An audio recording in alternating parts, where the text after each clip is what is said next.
moderate.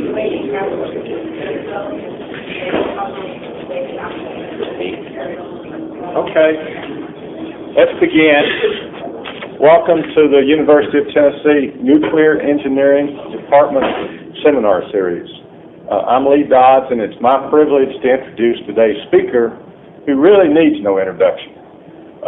Dr. Weinberg is a pioneer in the nuclear field, and he's going to be giving you information today about Enrico Fermi and the Manhattan Project, and I should tell you that it's all first-hand information.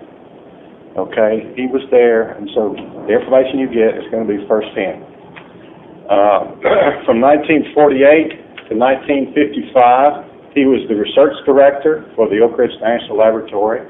Then he became the director of the laboratory in 1955, a position he held until 1974. After 1974, he founded and became the first director of the Oak Ridge Institute for Energy Analysis. He is a member of both the National Academy of Science and the National Academy of Engineering. It is indeed a pleasure for me to present to you Dr. Alvin Weinberg.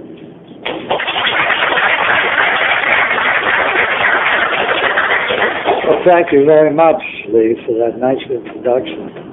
Can you hear me back there? I lower my voice, raise your hand. So it's fine where it is. Yeah. Okay. The year 2001 is the 100th anniversary of Enrico Fermi's birth. And in many places where he was active, there are celebrations of Enrico Fermi.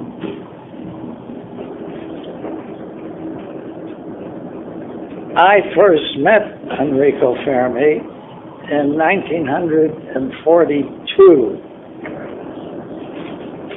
I had been a biophysicist, but they were scraping the barrel for people who knew something about physics to join what was the Forerunner of the Manhattan Project in Chicago. Why was it in Chicago? Because the boss of the project was a man by the name of Arthur Compton. How many of you know what Arthur Compton did? Well, he was the guy who first noticed that if you shine a piece of graphite with X-rays, then instead of the X-ray going just this way with in an elastic collision, it actually imparted part of its energy to the atom that hit.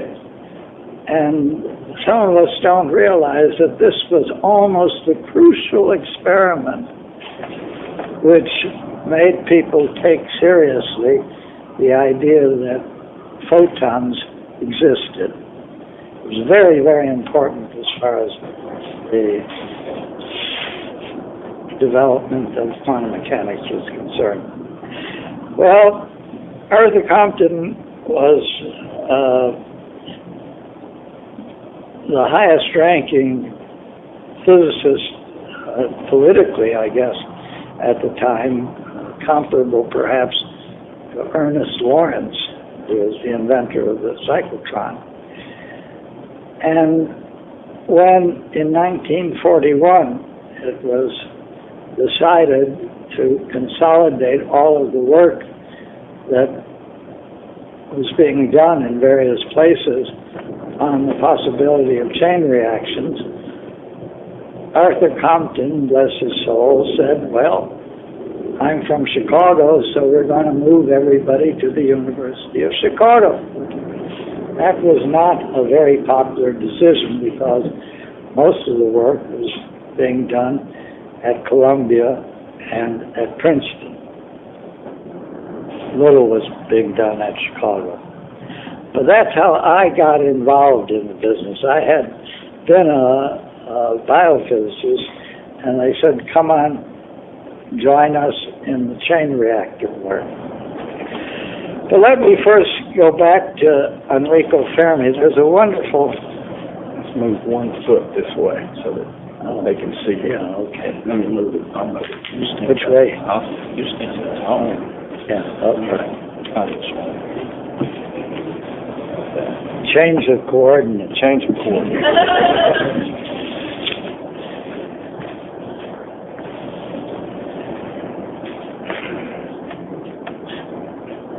Enrico Fermi was the son of an Italian railroad official. Very quickly, he was recognized as having most unusual characteristics and abilities. He was far beyond most of his teachers at that time, and he devoured various books as he got hold of them on physics and other sciences. Perhaps the most telling event of his early life was the death of his brother Giulio. And Fermi and Giulio were very close indeed, and Giulio died of an infection which could not be handled.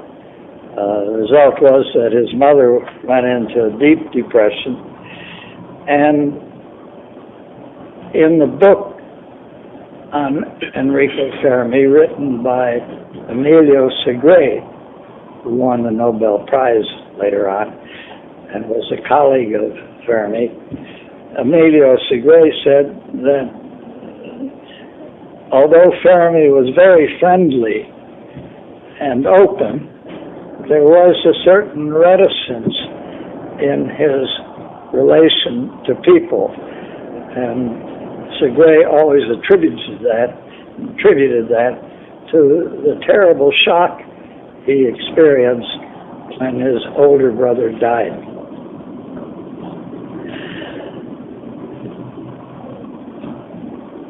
Fermi quickly gravitated to the field of nuclear physics, which at the time was just trying to understand the implications of the discovery of the neutron, which was in 1933 by Chadwick in England.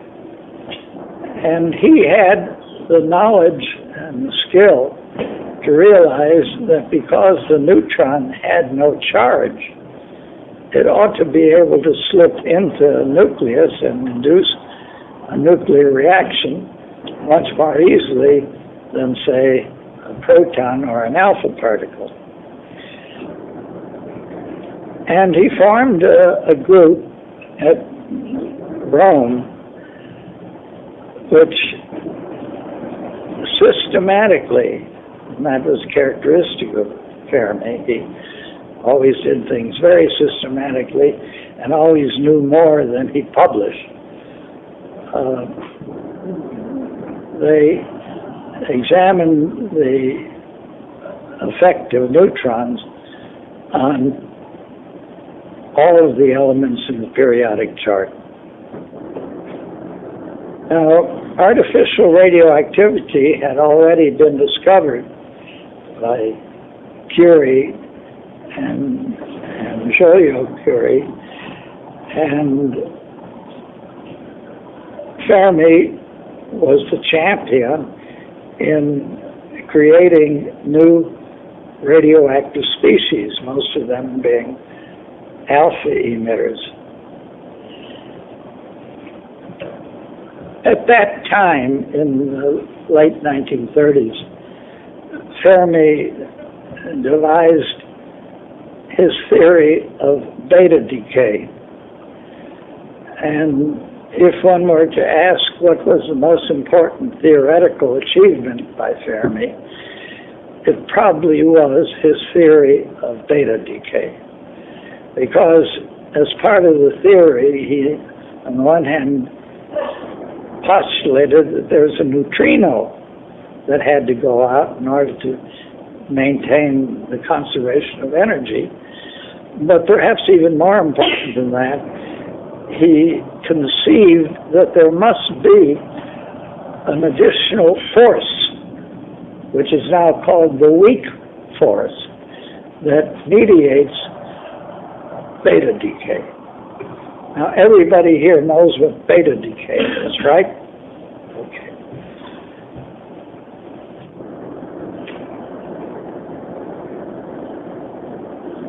Fermi had a remarkable group of young collaborators at the University of Rome, and if I read them to you, those of you who know about nuclear physics will recognize each one of these collaborators. There was Amaldi, who I think is still alive, D'Agostino, Pontecorvo. Some of you may know that Pontecorvo turned out to be a Russian spy, and he left the Canadian project. He was recruited by the English and the Canadians and spent most of his life in the Soviet Union. There was Rossetti, and then there was Segre, who also won the Nobel Prize.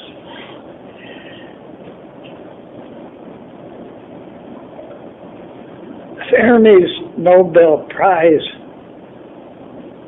lecture, given in 1938, was called Artificial Radioactivity Produced by Neutron Bombardment.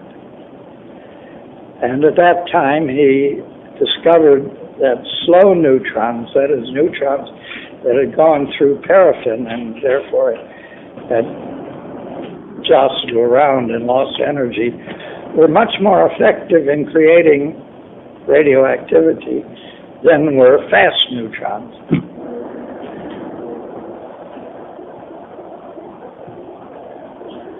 Actually, he interpreted the radioactivities that were created when uranium and thorium were bombarded by slow neutrons. He interpreted them incorrectly. And so in a certain sense, Fermi got the Nobel Prize for a mistake. But the mistake was very understandable, because most of the activities that he detected in the other elements were bona fide artificial radioactivities. But when he came to uranium and thorium, there was just a host of radioactivities, and even Fermi couldn't understand what was going on, really. He attributed the radioactivities to the transuranic elements. And he was partly right, but only partly. And I think there's evidence, if you read some of Fermi's lectures at the time, that he was very disappointed that he did not have wit enough to have discovered fission. Not that there were not people who had suggested that the activities that Fermi had not discovered, although he had observed them, could be due to a splitting of the uranium atom. And the person that is brought to mind there is a woman by the name of Ida Nodak and her husband. Were they Austrian, by the way, Peter? Yeah. And she said, well, maybe the uranium nucleus was splitting. But nobody took that seriously until in late 1938, Hahn, Strassmann, and Meitner, who had to leave Germany, discovered that the bombardment of uranium and thorium by neutrons resulted in an actual splitting of the uranium. Now, of all the people in the world, Fermi was the most prepared for exploiting this fission process. The one person who I guess was comparable to Fermi in this respect was Eugene Wigner. And Eugene Wigner really became frantic about the whole business. I use the word advisedly because he left Germany realizing that there was going to be a terrible war. And he immediately realized, as did Fermi, and even more Szilard, who was Hungarian, they realized that if the uranium atom was split, then it was most likely that neutrons would come out. And therefore, one didn't have to be a rocket scientist to realize that you could establish a chain reaction.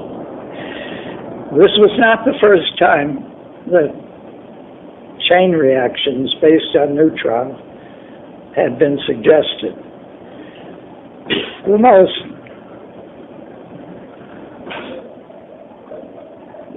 important, I suppose, of these early predictions about chain reactions was the one that was made by Leo Szilard. And Leo Szilard, realizing that you could make bombs with a chain reaction, arranged to have a patent on the chain reaction. In 1935, 3 years before the chain reaction or the fission process was discovered. And the secret British Admiralty patent is still very interesting reading because many of the mathematical details of how a chain reaction might work out was anticipated by Szilard.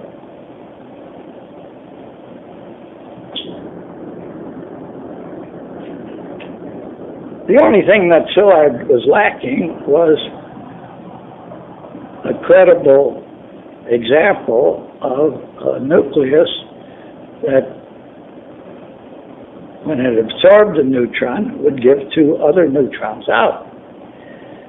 And he, at that time, said, well, the closest thing to that would be beryllium, because if you bombard beryllium with fast neutrons, then you get two neutrons out, so you have the beryllium N2N reaction. And his patent was to some extent based on beryllium. But Wigner, at the time, and this was 1935, was very skeptical because he said he did not believe the energetics of the process allowed the beryllium splitting to be exothermic. It absorbed energy rather than producing energy. But in the patent, Szilard hedged his bets and said that, well, you might try uranium and thorium. And he went around trying to raise $500 in England to examine all of the heavy elements. But he was anticipated, really, by the discovery of Hahn and Strassman. I was not able to find any reference by Fermi to his earliest speculations, before Hahn and Strassman discovered fission, on the release of nuclear energy. But it is interesting that Eugene Wigner, in 1937, I think it was, gave a speech both at the University of Wisconsin and at the General Electric Company, in which he said that he expected the large-scale release of nuclear energy to be discovered or developed within 5 years. And then in his memoirs, Wigner said, I had no basis for predicting 5 years. It was just an instinct that he had. Well, as I say, Fermi was the example of the completely prepared mind. And so it took him just a few days in collaboration with Walter Zinn, who later became president of combustion engineering, to determine that neutrons were emitted in the fission process. And there are several other people throughout the world. There was Halban, Kowarski in France. There was Gurewitz in Russia. There were people in Germany who also noticed that neutrons came out. And in 1939, the center of concern about political implications of fission, the center of concern involved, first of all, Szilard and the other two Hungarians, Wigner and Keller, Edward Keller. That was 1939.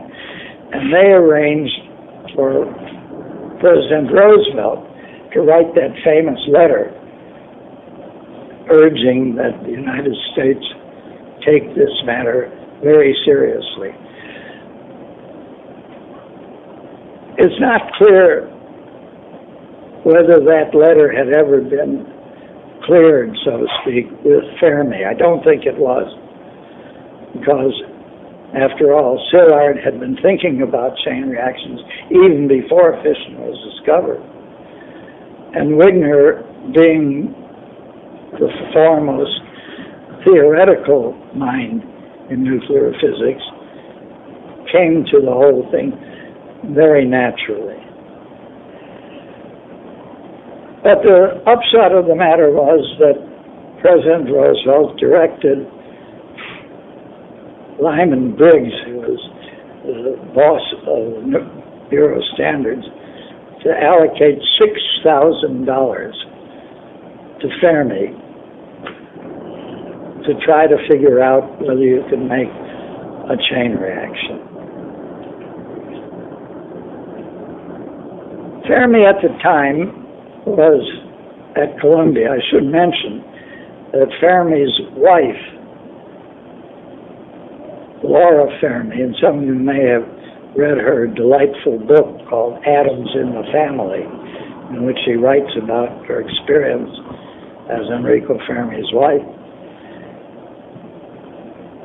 She was the daughter of the only Jewish admiral in the Italian Navy. But she was Jewish, and so Fermi figured he had to leave Italy. And he arranged, when he was picking up his Nobel Prize in 1938, he arranged to get an offer from Columbia University, and he crossed the ocean with his family and became an American citizen after a while.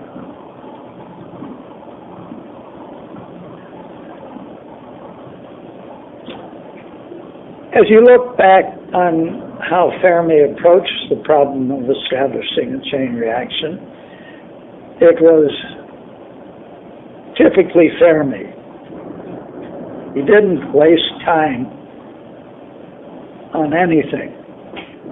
He always knew what the central issue was, and he would devise an experiment and then would create the theory, often very simple theories, to explain the experiment. In fact, Fermi told his younger collaborators, every time you do an experiment, first make a back-of-the-envelope calculation to tell you what the result of the experiment is going to be. And that was always a guiding principle in Fermi's discussion of the chain reaction.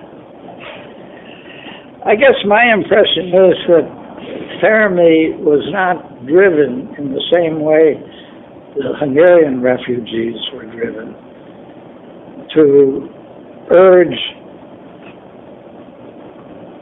doing the job as fast as possible. Although, as I say, Fermi did not waste any time at all. But perhaps it was a matter of his basic conservatism. He would not claim that he knew anything if he did not have very good reason for knowing it. And although he was one of the first to calculate the critical size of a bomb,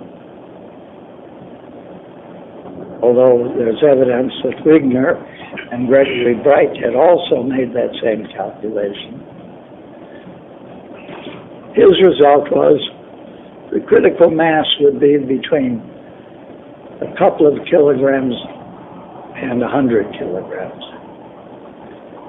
This is to be contrasted with Pyrrell's and Frisch's calculation of the critical mass in England, in which, because they made a mistake in their estimate of the fission cross-section of U-235, they came out with the bomb requiring only 500 grams of U-235. And that created a huge sensation in England. After all, the only thing that was happening in America was that this strange group of three Hungarians persuaded President Roosevelt to write a letter which he didn't understand. And $6,000 was apportioned. But I guess partly because the people in charge of National Defense Research Council were chemists rather than physicists. Conant, in particular, was an organic chemist, and he was the second in command of the scientific structure in the United States during the war. And he was a chemist, and so he didn't believe anything that physicists, even talented physicists like Wigner, would say. And so it was not until Ernest Lawrence and Harold Urey went to England and were told about this remarkable result, that it only took a little piece of uranium-235 this big to make a huge explosion. And then everything fell together. It is interesting that in a book about the Manhattan Project written by George Bundy, who was National Security Advisor during the Kennedy administration, he said that in his opinion, the abortive attempt by Wigner, Szilard, and Teller to get something started, that it went into the wrong channels. Even Roosevelt was regarded as the wrong channel. And that really, the project got really started only when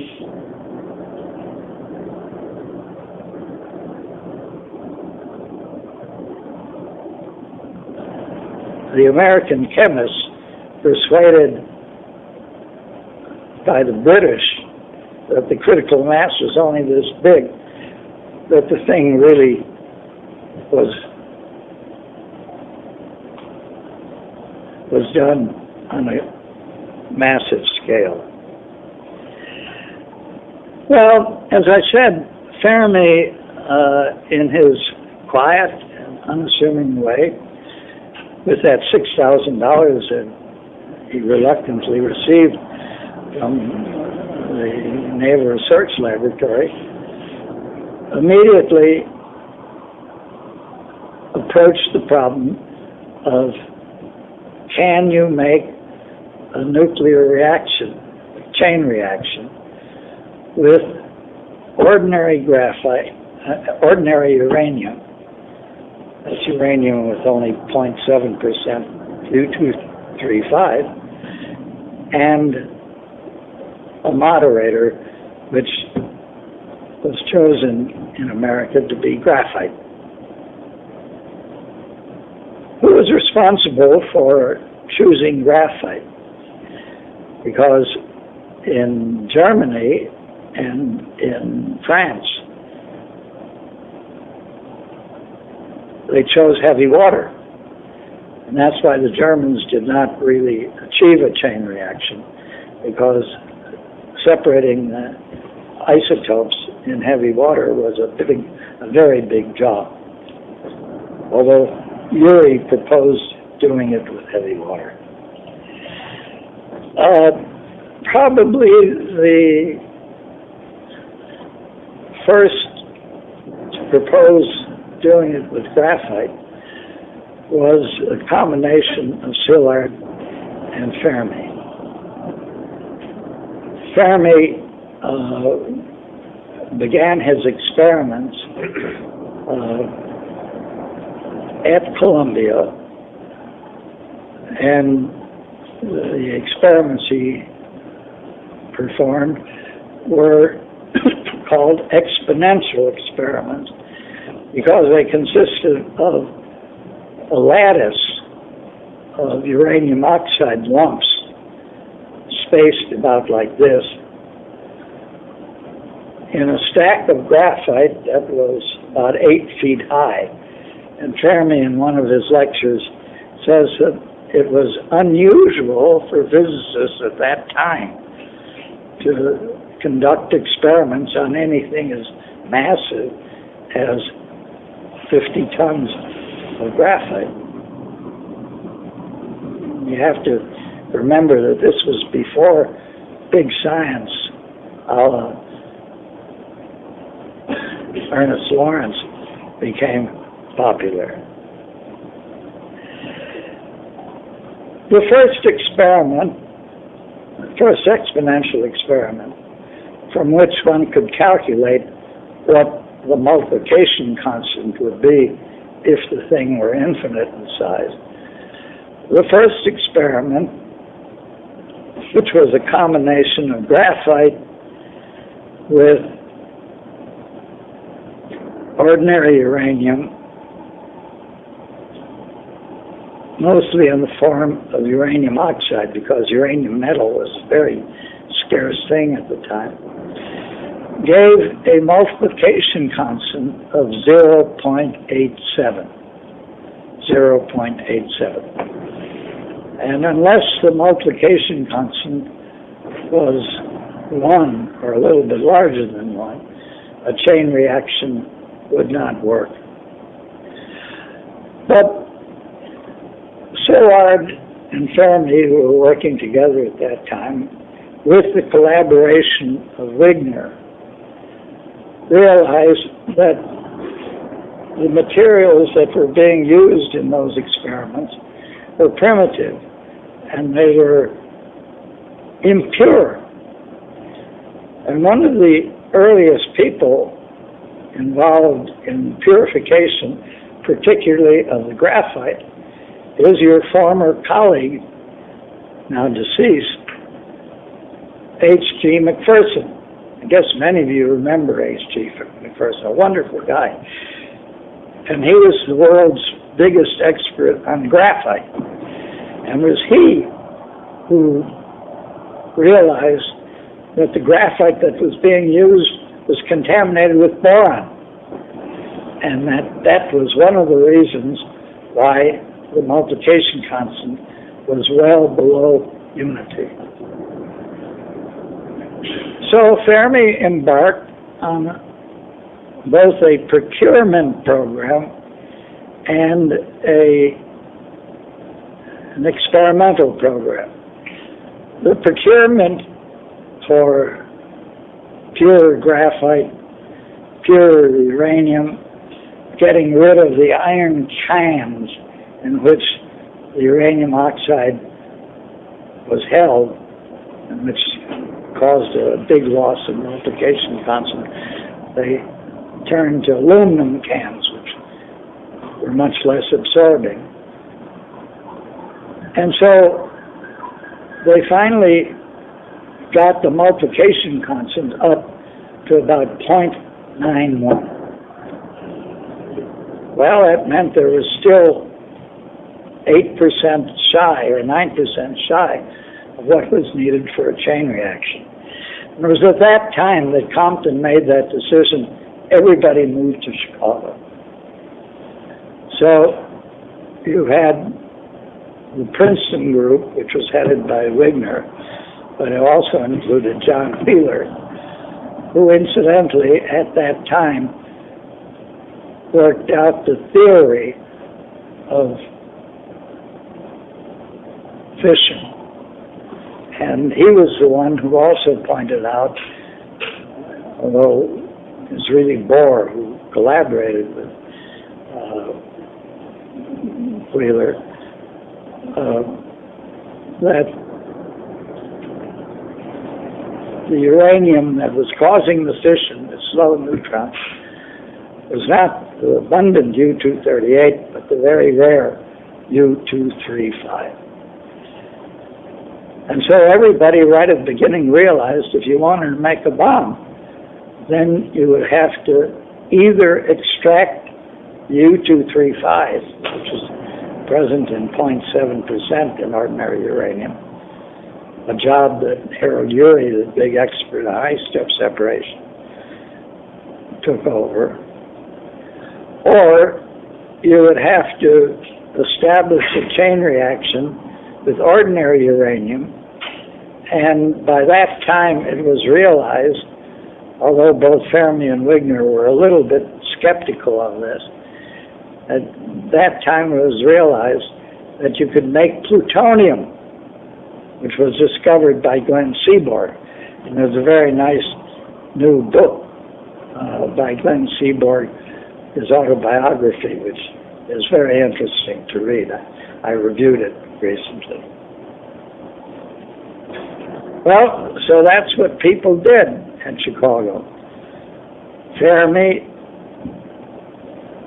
started a continuation of the exponential experiments in which he would do one experiment with a certain purity of the graphite and uranium, and then he'd do another experiment with higher purity, and then he'd shift from UO2 to uranium metal, which finally was produced in large amounts.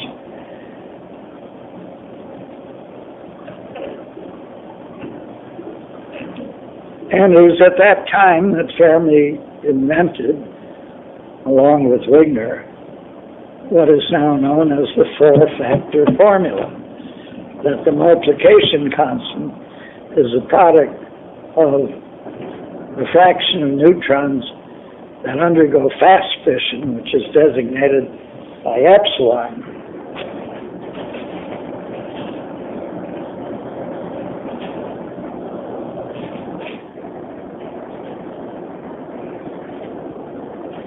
K is the infinite multiplication constant. It's equal to epsilon, which is a fast effect, of 1.03. P, which is the resonance of state,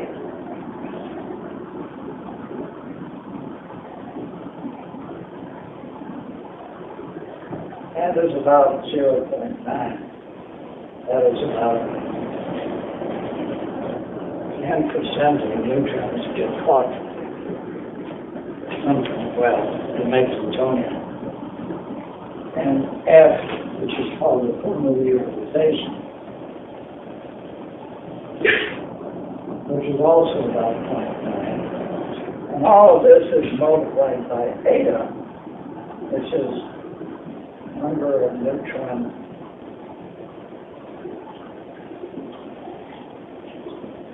per absorption.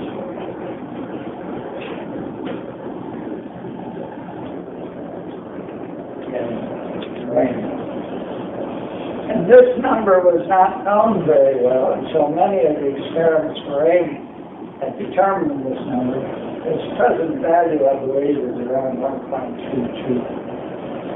And in the old days, there were some estimates that it was 3. French made that mistake. Others said it was 0.2. So if you multiply all these together, then you get 1 plus S.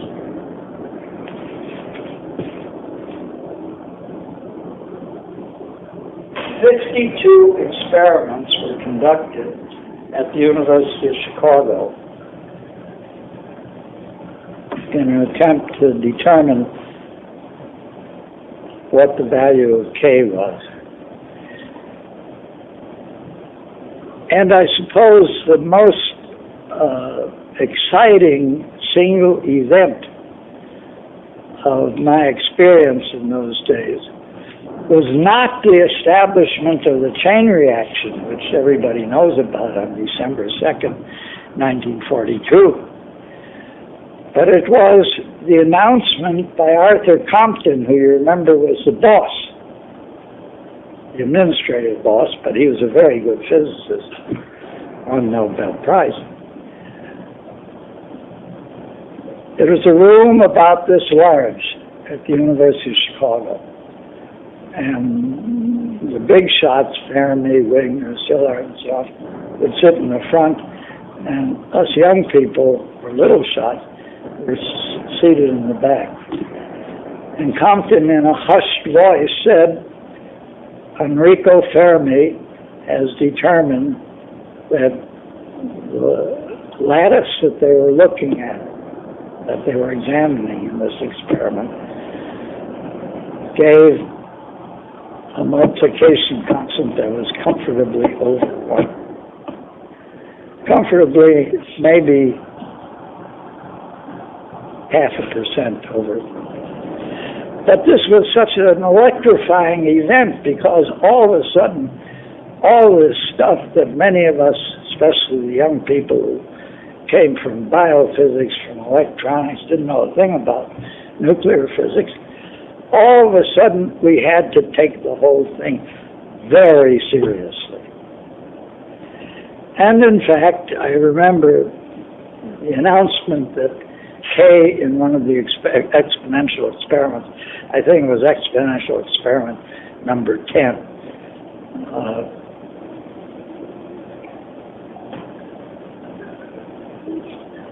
I remember that Wigner and I were talking to Fermi at that time, and he was telling us about what his plan was for building a supercritical critical reactor. And Wigner said, well, can't remember whether he said it while Fermi was there or just said it to me. He said, of course it's going to work, so I don't think I'm going to attend the big event. He changed his mind because he had bought a bottle of Chianti in Princeton before he came to Chicago, expecting to hand the bottle of Chianti to Fermi after the chain reaction had been established.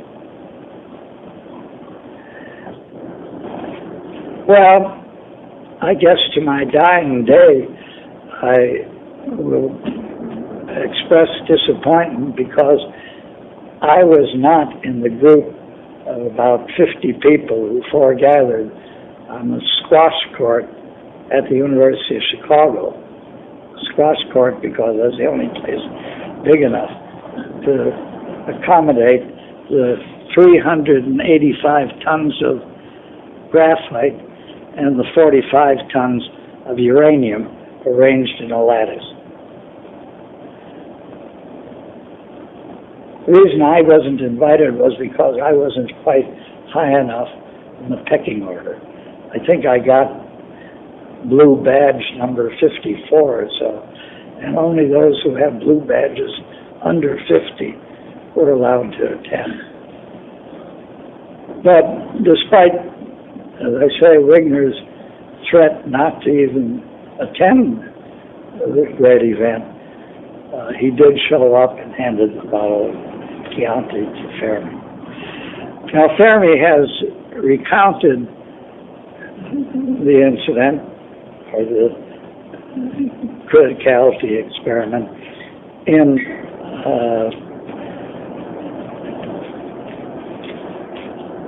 a seminar that was held at the American Philosophical Society jointly with the National Academy of Sciences in 1946.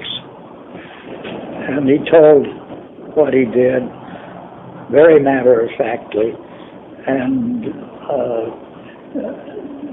in a way it was a kind of anticlimax, because everybody knew about the delayed neutrons and knew that the kinetics of the reactor depended upon the delayed neutrons as long as you didn't have it, as they call it, prompt critical. Incidentally, as I was telling Peter Grauer, remarkably enough, the German project, which is on a much smaller scale, and which really suffered because it did not have people as able as Fermi, Wigner, and Szilard and Teller. They just didn't have people like that in Germany. And so they did not realize that some of the neutrons that were emitted were delayed. And because they were delayed, the time scale, instead of being microseconds, was like 20 seconds, or about 5 different delayed neutrons now. And the Germans, until the bomb was dropped, just didn't realize that they had made a mistake, which means that if they had more heavy water and continued to build the thing, who knows, it may have blown up. Well, of course it wouldn't have blown up, because even though they didn't know that the delayed neutrons were there, the delayed neutrons knew that they were there.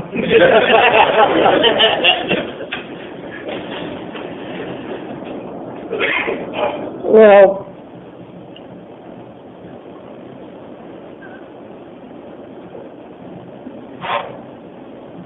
after the Hanford reactors, which were plutonium producers, were well on their way, and in fact the effect of xenon, which had not been discovered, although I guess in a way Oak Ridge did not do the experiments quick enough or accurately enough to have discovered the poisoning of xenon. But Fermi and Wheeler, who by this time were supervising the startup of the Hanford 250 megawatt reactors, they quickly determined that it was a fission product with an extraordinary large cross-section, 3 times 10 to the 6 barns, so that when the xenon was produced, it gobbled up the neutrons, and so when you started out, the thing did what it was supposed to, but when it reached about 20 megawatts, it went, it died. And Henry Newson, who used to be in Oak Ridge and was president at that time, he was on the evening shift. And so people had observed this behavior, and he said, your problem is you don't know how to run a reactor. And sure enough, he pulled the reactor rods out, the thing went back, and chain reacted, and Henry said, well, you see, you have to be an expert here. And then the pile went like that, until Fermi and Wheeler discovered what the culprit was. Let me close on a somewhat different note. Was Fermi as great a physicist as, say, Maxwell or Einstein? He is described in that biography by Segre as not being in that same category, although the discovery of the weak force was a very important thing. And Segre says that he was more like Lord Kelvin. Lord Kelvin did lots of very nice things, but I guess he didn't have the big influence that Maxwell had or that Einstein had on the course of science. I'm not in position to make that judgment, although I think that Segre may be right.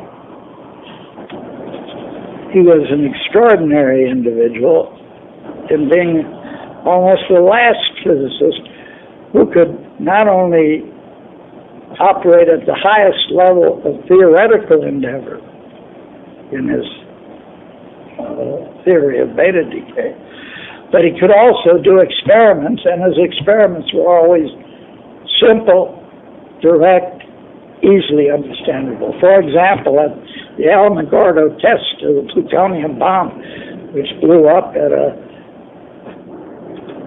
20,000 tons of TNT, Fermi, who was there about 10 miles away, he dropped some papers on the ground, little pieces of paper, and he looked at how far, when the shock wave came, they were pushed aside, and how far they were pushed.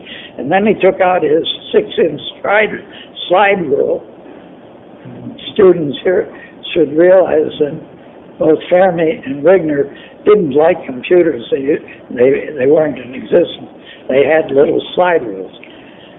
And he calculated that the yield of that first Alamogordo shot was about 20 kilotons, as good as they ever figured it out. Let me close on a different note, though. That Fermi was almost indispensable. I've sometimes said, suppose Fermi hadn't been there, would we have got the chain reaction as quickly? My answer to that is probably we would have, because backing up Fermi was a person of at least equal attainment, and that was Eugene Wigner. And more than that, Eugene Wigner, because of his personal experience with the Nazis, had a much greater drive about doing things in a hurry. And he got into serious trouble with Conan because he was so pushy. So I think that although Fermi was the jewel in our crown, we had other jewels also. And the most important other jewel was Eugene Wigner. But on 2 occasions, Fermi showed that although he was primarily a great physicist and technical person, he also understood the social implications of what we were doing. And in 1944, we had meetings of what we called the New Piles Committee. Remember that reactors were called piles in those days.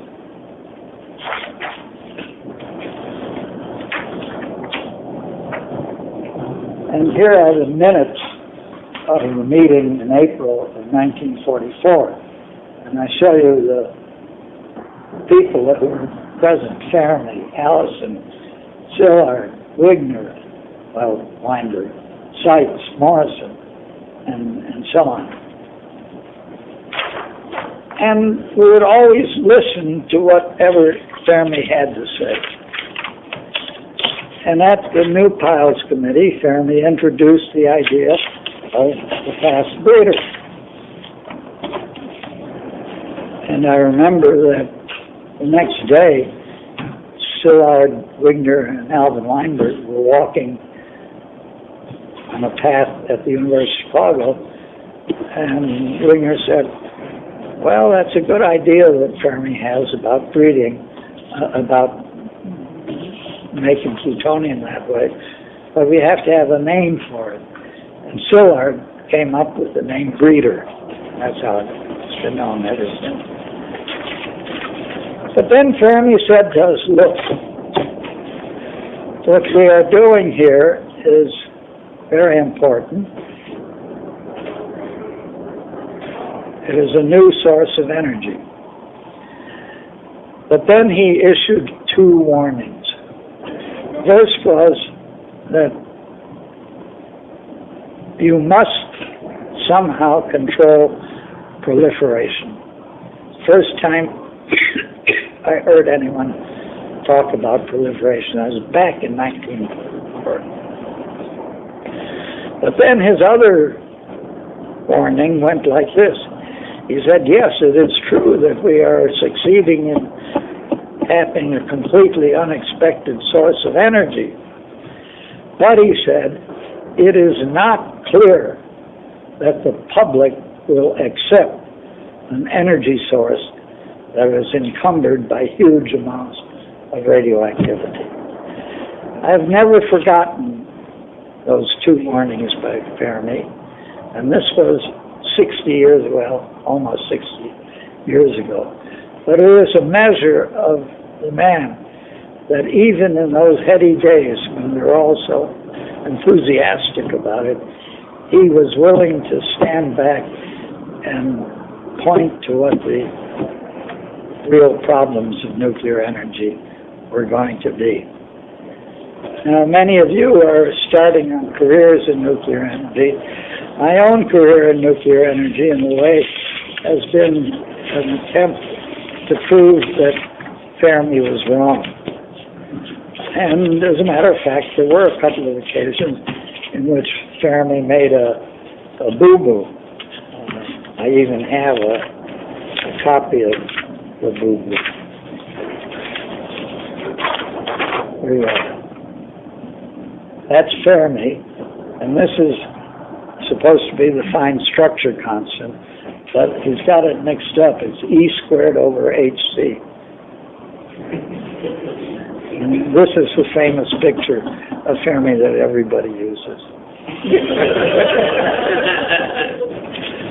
Well, I think that's about all, and our time has run out.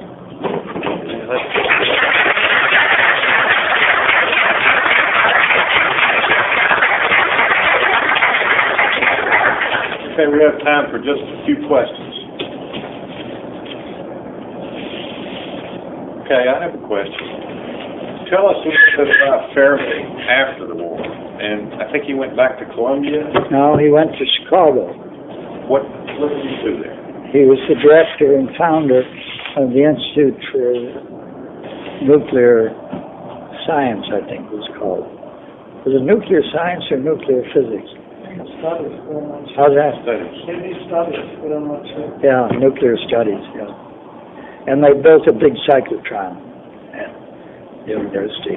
And then he went into high energy physics. And Fermi used to say that he would go into a new field every 5 years. And he would get started in a new field by doing theoretical calculations. Remember, he was a strong believer in using the slide rule to make a back-of-the-envelope calculation of what he was going to find. And he was remarkably successful in that. Any other questions or comments?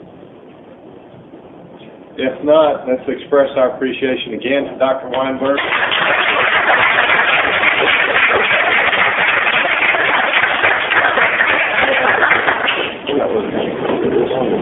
Oh, good. Well, I guess most people didn't know that.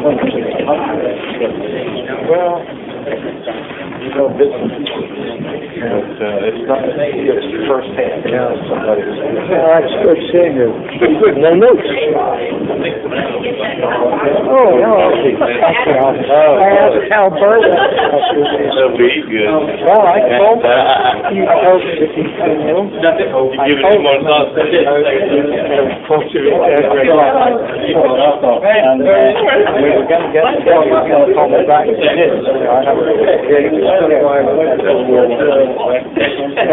how much of this did you know about? Well, I knew a lot about Position being. Did you know that the Pyros and Chris made a boo-boo? Yes, but I think you see this help me out. Oh. Was there anybody later? I was going to ask you. Old books portray Keller as being, shall we say, not a gracious person. okay. Well, that's not true. Not true. Okay. Any 200s? But he could be You're welcome. emotional about things. And I have seen him on his emotions. Okay. And I once asked him what really went on with Oppenheimer. And what he said was the reason he was anti-Oppenheimer was because Felix Bloch was at Los Alamos. And Keller, I'll never forget it, said Oppenheimer treated Felix Bloch disgracefully. So and then I tried that out on Bloch himself. He said, no, he didn't feel that way. Would you like a pen? I was going to tell you a short, funny story. I think it's The answer is yes. you know your old Thanks a lot. I appreciate it. Yeah. I was at the dog sitter several weeks ago. I appreciate it. I was there with my dog. Oh, the dog is. And these are very smart, trained dogs. And one of the other handlers, one of the shepherds, said, "Is it true that you used to be a nuclear physicist?" I didn't want to get into definitions of physics or what I did, so I just said, "Well, yes." And I thought he was just going to tease me about nuclear power or something, but he said, you may be the only person here who could be as smart as his dog." And I said, well, I have to tell you, she doesn't seem very impressed. Okay.